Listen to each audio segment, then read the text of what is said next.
Hello hello students, मैं आज आपको प्रक्षेपों के बारे में बता रही हूँ। इसमें मुख्य रूप से पहले मैंने 2 या 3 प्रक्षेप आपको बताए थे। स्टीरियोग्राफिक प्रोजेक्शन का जिक्र किया था, निमोनिक का किया था, साइनोसॉइडल प्रोजेक्शन का जिक्र किया था। आज मैं आपको ध्रुवीय लंबकोणीय खमद प्रक्षेप के बारे में जानकारी दे रही हूँ कि इस प्रक्षेप को ग्राफिकल मेथड से कैसे बनाया जाता है, मैथमेटिकल मेथड से कैसे बनाया जाता है। इस प्रक्षेप के बारे में हम आपको जानकारी देंगे। ये प्रक्षेप की फिगर दे रखी है। तो इसमें ये माना जाता है कि जो सोर्स ऑफ लाइट है ये पृथ्वी के न तो केंद्र में स्थित है, न जैसे स्टीरियोग्राफिक प्रोजेक्शन में सदर्न साउथ पोल पे होता था या नॉर्थ पोल पे होता था, उस जगह में नहीं है। ये ग्लोब के बाहर अनंत दूरी पर इसमें स्थित होता है। और इसमें जो टेंजेंट प्लेन है, स्पर्श तल है, वो या फिर तो नॉर्थ पोल को टच करेगा या साउथ पोल को टच करेगा। इसमें एक हेमिस्फीयर का ही मानचित्र बना सकते हैं, या फिर नॉर्दर्न हेमिस्फीयर का या सदर्न हेमिस्फीयर का, उत्तरी गोलार्ध या दक्षिण गोलार्ध का बना सकते हैं। तो इसमें जो प्रकाश की जो रश्मियाँ होती हैं, जो स्पर्श तल के सहारे समानांतर रूप से प्रवाहित होती हैं, 90 डिग्री का कोण बनाती हैं। समकोण पर ये प्रवाहित होती है और समानांतर रूप में ये प्रवाहित होती है। अब इसके बाद हम आपको जो पोजीशन बढ़ाने, इसका उदाहरण के द्वारा इस पोजीशन के बारे में बताएंगे कि कैसे इस पोजीशन को बनाया जाए, इसके क्या क्या स्टेप्स हैं उसके बारे में आपको जानकारी देंगे, और इसकी क्या विशेषताएं हैं उसके बारे में भी आपको हम बताएंगे। एग्जाम्पल है, construct mathematical polar orthographic position, zenithal position for northern hemisphere on scale of 1:25 crore and interval 15 degree. उत्तरी गोलार्ध के लिए ध्रुवीय लंबकोणीय खमद प्रक्षेप की रचना करनी है, जिसका प्रदर्शक भिन्न 25 करोड़ है और जो इंटरवल है वो 15 डिग्री है। अब इस प्रक्षेप को कैसे हम निर्माण करेंगे उसके बारे में आपको बताएंगे। सबसे पहले हम आपको मैथमेटिकल मेथड्स के बारे में बता दे रहे हैं, उसके बाद आपको ग्राफिकल मेथड से इस प्रक्षेप का कैसे निर्माण करना है वो हम बताएंगे। तो जो इसमें नॉर्दर्न हेमिस्फीयर के बनाना था, इसमें कि RF है 1:25 करोड़ और इंटरवल 15 डिग्री। सबसे पहले जो फर्स्ट स्टेप है कि रेडियस निकालना, मैथमेटिकल मेथड से इसका रेडियस निकाला। रेडियस ये लघुकृत गोले का अर्धव्यास है और ये पृथ्वी का वास्तविक अर्धव्यास है 63 करोड़ 50 लाख, और ये आपका है 25 करोड़। तो इसको डिवाइड किया तो 2.54 सेंटीमीटर ये लघुकृत गोले का अर्धव्यास है, त्रिज्या है। इसी त्रिज्या से हमें जो ध्रुव बिंदु है, ये पोलर पॉइंट है, इस पोलर पॉइंट से 75 डिग्री का लेना है, 60 डिग्री का लेना है, 45 का लेना, 30 का लेना है, 15 का लेना है, 15 का और 0 डिग्री। मतलब विभिन्न अक्षांशों की दूरियां हमें रेडियस निकालनी कि पोलर पॉइंट से रेडियस क्या होगा जिससे हम इन सर्किल को बना सकें, ये अक्षांश वृत्तों को हम ड्रॉ कर सके। तो इसका जो फॉर्मूला है R बराबर cos फाई। तो सबसे पहले जो हम ये देखेंगे हमें 15 डिग्री के इंटरवल से कितने बनाने होंगे। तो ये 90 डिग्री हो गया आपका, 90 डिग्री, उसके बाद 75 डिग्री, उसके बाद 60 डिग्री, उसके बाद 45 डिग्री, उसके बाद 30 डिग्री, उसके बाद 15 और उसके बाद 0। 90 तो एक पॉइंट है, इसका तो सर्किल खींचना नहीं है। 1 2 3 4 5 6, तो मुझे 6 अक्षांशों की दूरियां लेनी है, मतलब त्रिज्या निकालनी है। तो सबसे पहले हम 75 डिग्री का निकालेंगे। 75 जो फॉर्मूला दे रहे हैं उसके हिसाब से रेडियस है 2.54 और cos फाई का मान है 75 डिग्री का। 75 डिग्री cos का जो मान है 0.259 है, उसे मल्टीप्लाई किया तो 0.658 75 डिग्री लैटिट्यूड्स का रेडियस आया फ्रॉम पोलर पॉइंट से। उसके बाद 60 डिग्री पे जाएंगे। 60 डिग्री का जो रेडियस है 2.54 है, इसको 0.5 जो 60 डिग्री का कॉस का जो मान है लॉग टेबल पे 0.5 है, उससे मल्टीप्लाई किया तो इसका आ गया 1.27 सेंटीमीटर। इसके बाद 45 डिग्री पे जाएंगे। 45 डिग्री का जो फॉर्मूले के हिसाब से रेडियस का मान रखते 2.54 और cos 45 का मान है 0.707, तो इसका है 1.796 सेंटीमीटर है। इसका पृथ्वी के जो ध्रुव बिंदु से इसका रेडियस है 45 डिग्री का। इसका 30 डिग्री का लेंगे तो 2.54 सेंटीमीटर ये रेडियस है इंटू 0.866। 30 डिग्री का कॉस का मान है जो हमें लॉग से हमने निकाला है, इसको इससे मल्टीप्लाई करेंगे तो 2.2 सेंटीमीटर रेडियस होगा फॉर्म पोलर पॉइंट से, ध्रुव बिंदु से। इसका 15 डिग्री का मान निकालेंगे 2.54 इंटू 0.996।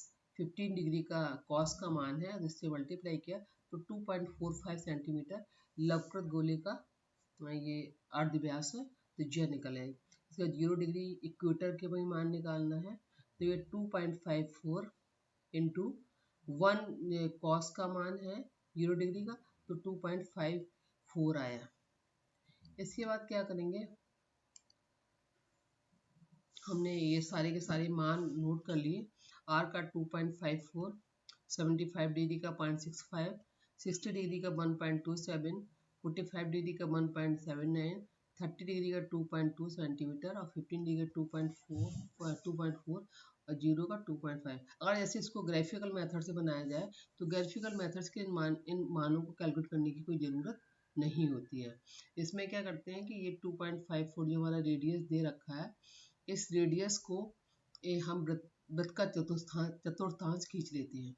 चतुर्थांश खींचने के बाद हम क्या करते हैं कि इसमें हमने ये 75 डिग्री, 60 डिग्री, 45 डिग्री, 30 डिग्री, 50, तो हमने 75 डिग्री का ये एंगल खींचा, 60 का हमने ये खींचा, 45 का ये खींचा, 30 का ये खींचा, 0 का ये खींचा और ये आपका 15 का और 0 का ये हो गया। तो इसमें हमने इस पे पैरेलल इस पे वो डाली, हमने देखा, और फिर ये जो पॉइंट जो 75 मिलता है इसी से हमने ये रश्मियाँ डाल दी।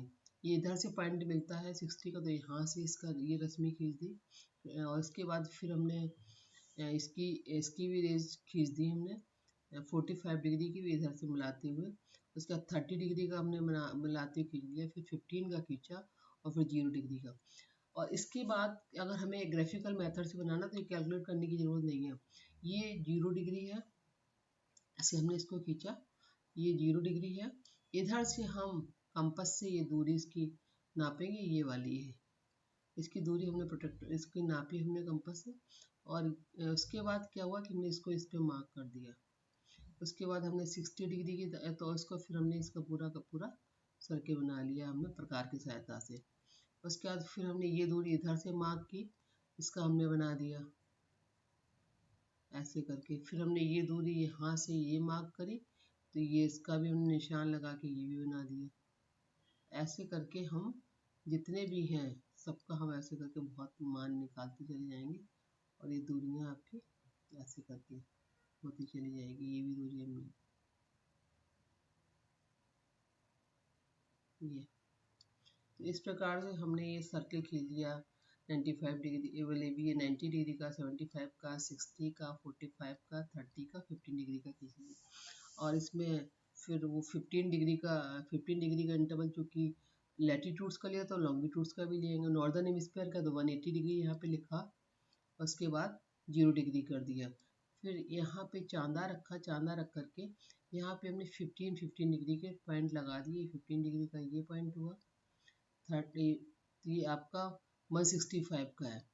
इसके बाद ये 50 का है, 50 के बाद में फिर 135 का हो जाएगा, उसके बाद 120 का हो जाएगा, उसके बाद 105 का हो जाएगा। ये सारे के सारे पॉइंट आपके रख गए। यहाँ पे आपका 90 डिग्री आएगा ईस्ट और 90 डिग्री वेस्ट। इस प्रकार से हम इस साइड में भी यही खींच लेंगे ऐसे करके, और ये हमारा ग्राफिकल मेथड से पोजीशन बन गया। उसके बाद फिर हमें ये इसमें जो लैटीट्यूड से उनको मार्क कर देंगे, फिर लॉन्गिट्यूड से उसको भी इस पर मार्क कर देंगे। मार्क करने के बाद ये पोजीशन हमारा बन जाएगा।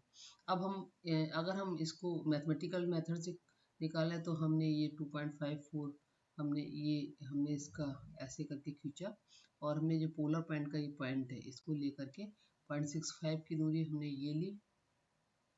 इसके बाद 60 डिग्री पे 1.27 की दूरी ये वाली ली। इसके बाद 45 डिग्री पे 1.79 की दूरी ये भी ली। इसके 30 की 2.2 का ये डिस्टेंस ये लिया। इसके बाद 15 का 2.4 का डिस्टेंस ये लिया। इसका 0 का 2.5 का डिस्टेंस हमने ये लिया और ले करके ये सारे के सारे लैटिट्यूड्स बना लिए। इसमें हम लिखेंगे यहाँ पे ये हमारा 0 डिग्री नॉर्थ हो गया, ये 75 डिग्री हो गया, ये 60 डिग्री लिखेंगे, ये 60 के बाद 45 डिग्री लिखेंगे, उसके बाद 30 डिग्री लिखेंगे, उसके बाद 15 डिग्री लिखेंगे और ये आपका 0 डिग्री लिख लिया आपने। 0 डिग्री लिखने के बाद में फिर हमने ये 180 डिग्री यहाँ पे लिखा, एक छोड़ करके क्योंकि ज़्यादा कंसिस्टेंट हो जाएगा, फिर 150 का कर दिया, फिर 130 का 20 डिग्री का कर दिया, फिर 90 डिग्री कर दिया। इस पर हमने 1 को छोड़कर 60 का कर दिया, 30 कर दिया, 0 कर दिया, फिर 30, 60, 90, 120, 150, 100 इस तरह से हमने इसको कर दिया। अगर सदर्न हेमिस्फीयर का आएगा तो 180 आपको यहाँ ले आना होगा और 0 ऊपर ले आना पड़ेगा। फिर 0 से आप 15, 30, 45, 60, 75, 90 ऐसे करके यहाँ नोट करना है। इसके बाद फिर 15, 30, 45, 60, 75, 90, उसके बाद 75, 60, मतलब इसको 45, 30, 0 इस तरह से हमें करना है कि तो इसको हमेशा ध्यान रखना। अगर नॉर्दर्न हेमिस्फीयर का आएगा तो 180 ऊपर जाएगा, अगर सदर्न हेमिस्फीयर का आएगा तो 180 आपका नीचे जाएगा, 0 ऊपर जाएगा। अब इस प्रक्षेप की विशेषताओं के बारे में बात करें तो इसमें दिख रहा है कि इसकी जितने भी अक्षांश रेखाएं हैं वो सकेंद्रीय वृत्त है, एक ही सेंटर से खींची गई है। और ये जो अक्षांश रेखाएं ये इनकी लंबाई ये मानक अक्षांश मानी जाती है और ये शुद्ध अक्षांश होती है जो इनके ग्लोब पर है, वही इसकी मानचित्र प्रक्षेप है। दूसरा क्या है कि इसका जो देशांतर रेखा होती है वो वास्तविक लंबाई से कैसी होती है, छोटी होती है, लेकिन ये केरलवत खींची गई हैं, ये सारी की सारी केरलवत खींची गई हैं ये ना। तो ये इसलिए न तो ये यथा आकृति प्रक्षेप है, न यथा क्षेत्रफल प्रक्षेप, क्योंकि इसकी जो देशांतर रेखाएं होती हैं वो वास्तविक लंबाई से छोटी होती हैं, इसीलिए इसको हम न तो यथाकृत प्रक्षेप में लाते हैं ना उसमें प्रक्षेप में लाते हैं। अब इसका उपयोग जो होता है सैन्य ग्रिड तंत्र में होता है, जो पॉलिटिकल मैप्स बनाने में होता है, और अमेरिका में भी इस प्रक्षेप का यूज किया जाता है। इस प्रक्षेप की खास विशेषता ये है कि इसमें जो मानचित्र बनाए जाते हैं वो त्रिआयामी विवरण त्रिआयामी की तरह लगते हैं दूर से देखे, जैसे हमने कोई फोटोग्राफी या इमेजरी से हमने कोई फोटो है नीचे तो एक इस तरह से इसके जो मानचित्र होते हैं इस तरह से लगते हैं। इसलिए अमेरिका में सैन्य ग्रिड तंत्र में और जियो पॉलिटिकल में इस प्रक्षेप का बहुत अधिक यूज किया जाता है। धन्यवाद फॉर वॉचिंग द वीडियो।